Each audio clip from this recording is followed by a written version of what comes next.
இதில் முதலாவதாக காவிரியிலிருந்து நீரை பெறுவதற்கான அடுத்த கட்ட நகர்வு என்ன என்பது குறித்த முடிவை எடுப்பதற்காக அனைத்து கட்சி கூட்டம் நேற்றைக்கு நடைபெற்றது.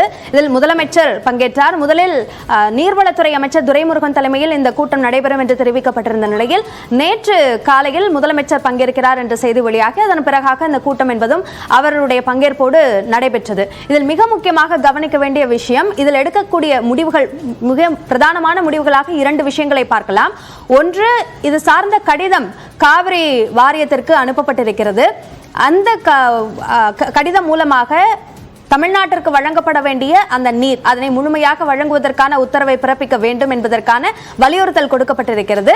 மற்றொரு வகையில் இதை மீறி அதற்கான நீர் வழங்கப்படவில்லை என்றால் உச்சநீதிமன்றத்தை நாடவும் தயாராக இருக்கிறோம் என்பது ஒரு முக்கியமான முடிவு. மற்றொன்று, கர்நாடக அரசுக்கு கண்டனம் தெரிவிப்பது. இந்த இரண்டு விஷயங்களும் முக்கியமாக நேற்றைக்கு பேசப்பட்டதாக இருக்கிறது.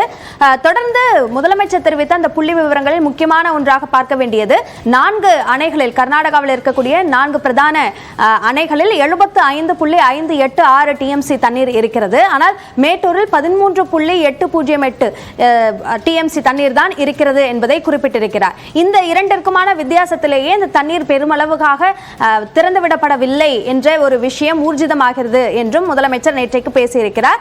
அதே போன்று கர்நாடகாவில் ஞாயிற்றுக்கிழமை அன்று அனைத்து கட்சி கூட்டம் நடத்தப்பட்டது.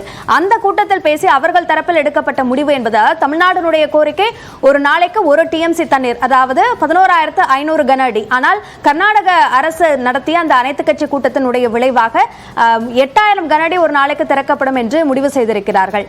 அவர்கள் தரப்பில் சொல்லப்படக்கூடிய விஷயம் என்னவென்றால், ஒரு வழக்கமான ஆண்டாக, அதாவது வறட்சி ஆண்டு, வழக்கமான ஆண்டு, அதிக மழை ஆண்டு என்று வெவ்வேறு வகைகளாக பிரிக்கிறார்கள். அப்படியாக வழக்கமான ஆண்டாக இருக்கக்கூடிய பட்சத்தில் வழங்க வேண்டிய நீரினுடைய அளவு என்பது 40.43 டிஎம்சி. அதில் இதுவரைக்கும் 5 டிஎம்சி தண்ணீரை திறந்திருக்கிறோம். இதற்கு பிறகாக மழையினுடைய அளவு குறைவாக இருந்தால் இனிமேல் திறக்கக்கூடிய அந்த அளவிலும் குறைப்போம் என்ற விஷயத்தையும் அவர் தெரிவித்திருக்கிறார். அதே போன்று துணை முதலமைச்சர் டி.கே. சிவகுமார் பேசும்போது, தமிழ்நாட்டிற்கு கூடிய அளவு நாங்கள் ஒத்துழைப்பு கொடுப்போம், ஆனால் அணையில் எவ்வளவு நீர் இருக்கிறதோ அதைத்தான் கொடுக்க முடியும் என்று தெரிவித்திருக்கிறார்கள். எனவே இந்த இரண்டு அரசுகளும் தங்களுடைய நிலைப்பாட்டில் தீவிரமாக இருக்கிறார்கள் என்றாலும் தமிழ்நாட்டிற்கு கொடுக்க வேண்டிய நீரை கொடுக்க வேண்டியது உச்சநீதிமன்றத்தினுடைய ஆணைப்படி கர்நாடக அரசினுடைய கடமை. அதிலிருந்து தவறக்கூடாது என்பது தமிழ்நாட்டினுடைய ஒட்டுமொத்த குரலாக ஒலித்துக் கொண்டிருக்கிறது என்றே நாம் பார்க்க வேண்டும்.